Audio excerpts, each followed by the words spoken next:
Now we go indoors to Lucas Oil Stadium here. This is a fun one with the Houston Texans at 6-5, taking on the Indianapolis Colts at 8-3.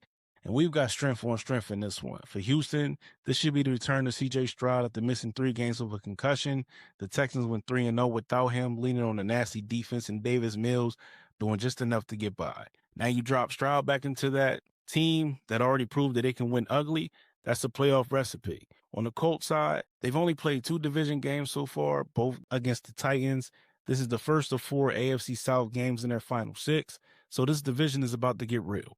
Daniel Jones is coming off his lowest passing total of the season in 181 yards and just 5.8 yards per attempt against the Chiefs. That's not going to cut it against the Texans defense that's been suffocating. Indy also needs to get Jonathan Taylor, the NFL's rushing leader, back on track after Kansas City held him to just 58 yards rushing. Now, the big stat here is Will Anderson Jr. He has a sack in 6 straight games, tying Mario Williams' 2007 mark for the second longest streak in Texans history. The only guy ahead of him is J.J. Watt with 7 straight spanning from 2014 through 2015 season. Here's the analytics nugget for y'all. You've got the number 1 scoring offense in the Colts against the number 1 total defense in the Texans. And since 2000, the number 1 scoring offense is 5-0 versus the number 1 total defense in week 10 or later.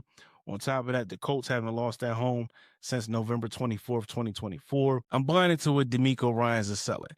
This Texans defense is all gas, no break. Shout out to my mans, Jacob Fatu, the Samoan werewolf for that. They're the only team in the league with more interceptions at 12 than touchdown passes allowed at 10. If Houston takes care of the football, whether it's Mills or Stroud, they're a nightmare to beat. My pick here is the Texans. I'm betting on the chaos, a defensive statement, and this AFC South race getting spiced.